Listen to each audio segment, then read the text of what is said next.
Well, hot is what you'd have to call the new Parker guitar. The design and features of these revolutionary instruments are taking the music industry by storm. What makes the Parker so unique? A guitar by any other name would sound as sweet, wouldn't it? Well, that's what we wanted to find out.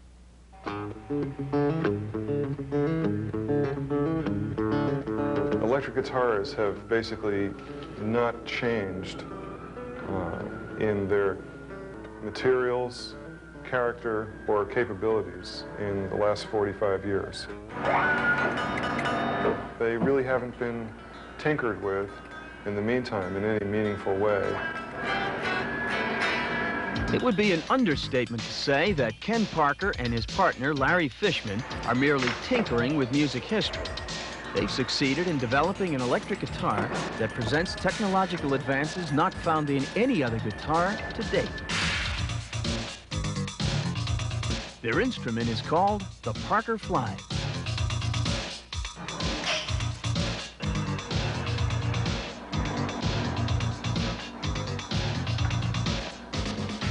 Parker brings a large mix of technologies together under one roof, and the mixture of standard guitar building techniques with modern composite material technologies, very advanced electronics and pickup systems, very unique fingerboard and fretting systems, which really are not traditional by any means. They're absolutely unique in the industry. Hey,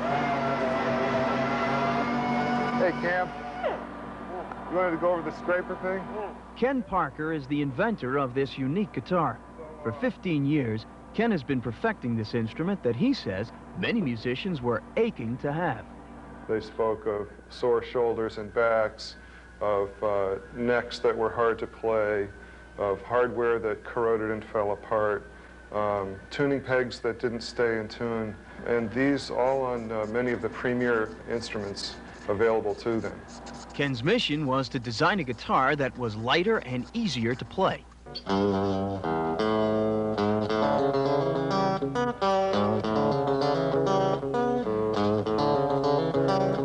What he came up with is the lightest solid body electric guitar ever made, weighing in at a mere 4.5 pounds.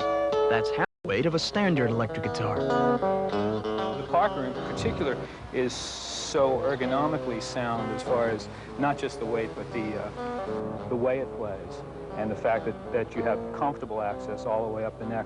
And when you're playing, I think that the last thing you want to be thinking about is the physical shortcomings of the instrument.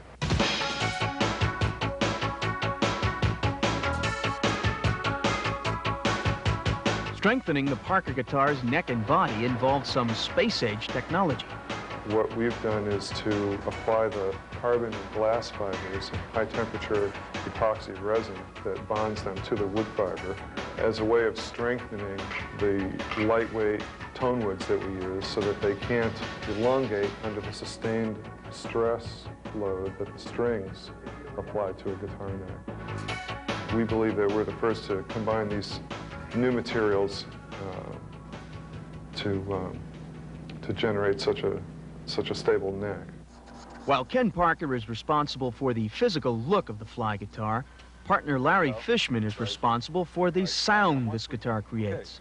We're going to load this transducer system in, and you have to make sure that all the saddles are aligned because each one has a different sensing element underneath. Fishman designed a groundbreaking electronic transducer system that allows musicians to play 2 distinct sounds.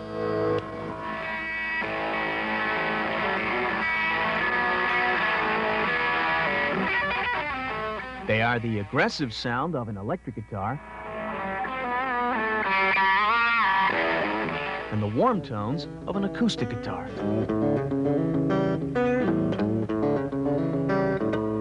From my perspective, the Parker Fly presented a very unique opportunity to design a set of electronics to reproduce its very rich voice.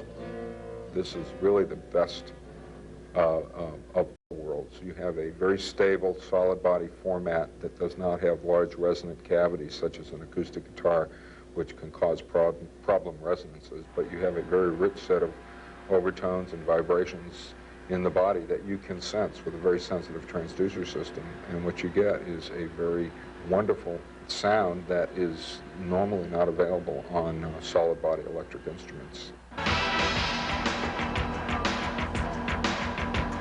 The Parker Fly guitar is all handcrafted. It's only in the beginning stages of manufacturing that computer engineering is used. We are reverse engineering a guitar that was made by hand by Ken Parker. And then we took a variety of tools that integrate the computer with our milling machines. We actually built a digital model of the guitar by touching the guitar with a coordinate probe many thousands and thousands of times, and developed a digital coordinate map of the instrument that was carved by hand. The Parker Fly guitar has only been in production since 1993, but already the roster of guitarists who play the Fly include Vernon Reid, Pop Staples, Jimmy Olander, and Reeves Cabral. He's the lead guitarist for David Bowie. We've applied everything we could think of to improve the form, improve the reliability, improve the ease of playing. When you add up all those things in one package, it's a surprising instrument.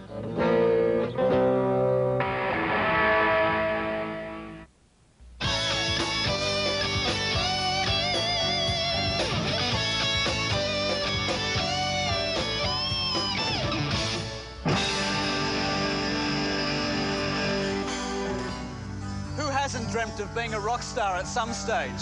Strumming to Eric Clapton on a tennis racket, or maybe air guitaring to AC/DC. We're all heroes in our dreams. It's amazing when you think the electric guitar has only been around for about 60 years. It's influenced popular music more than any other instrument. Yet its basic design has changed very little. Well, now some space-age technology is creeping on stage.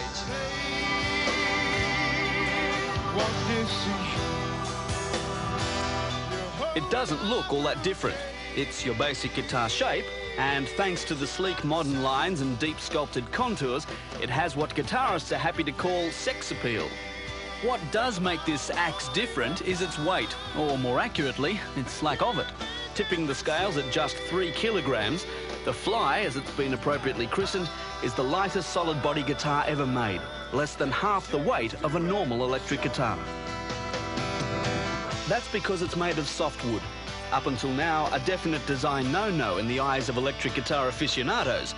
But as a matter of fact, the Fly's creators broke just about every guitar-making rule on their way to producing an instrument which combines the raucous power of an amplified guitar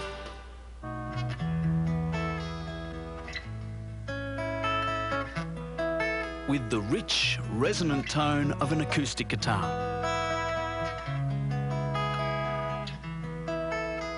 And the ability to change in an instant. My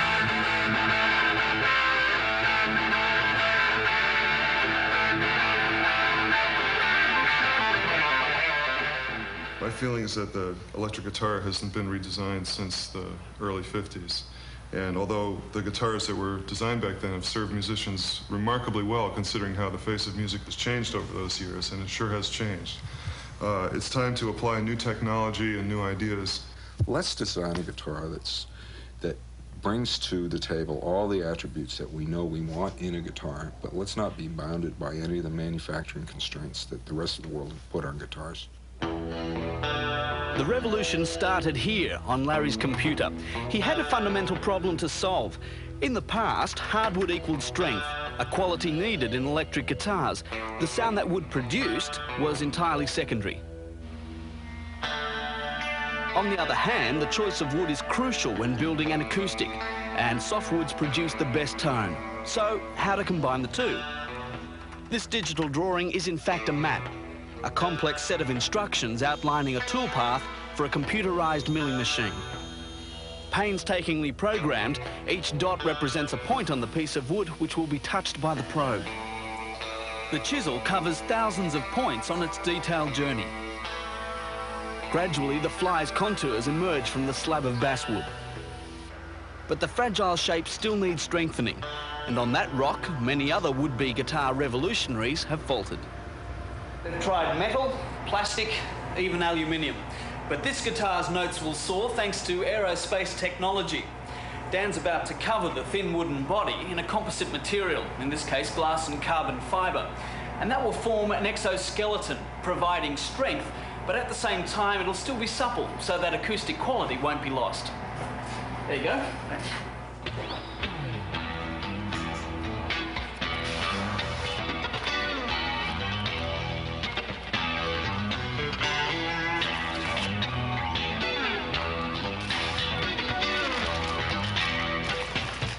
Once the materials are in place, the guitar is wrapped in a vacuum-sealed bag and baked. The glass and carbon fibre fuse, forming an extremely thin, tough shell.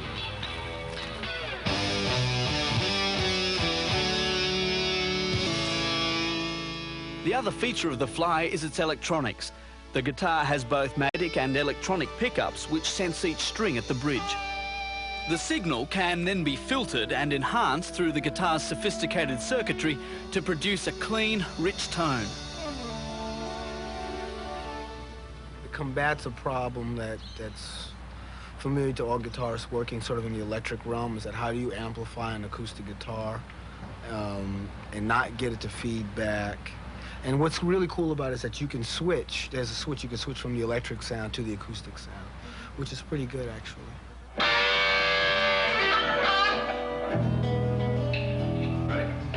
Most days, the workshop reverberates to the sound of Larry and Ken's creation. Well, you have to test the product after all. It is the third guitar. There was basically the Les Paul, which was one of the first electric guitars, and then the Fender Stratocaster. And Parker is truly the third guitar, really the next major achievement that's appeared in guitar technology and guitar manufacturing.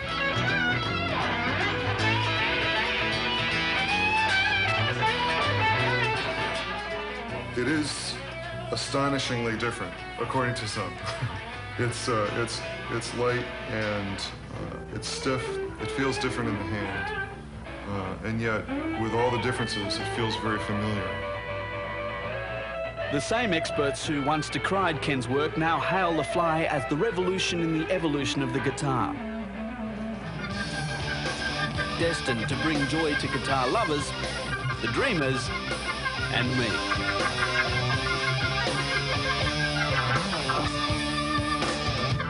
My baby done left me, yeah. She walked out just yesterday.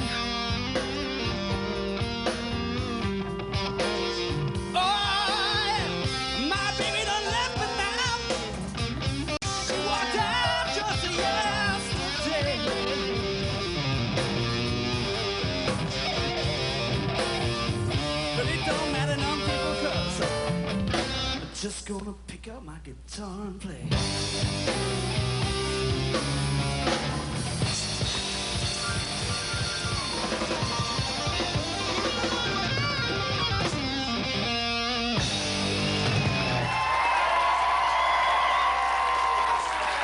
Thank you and good night.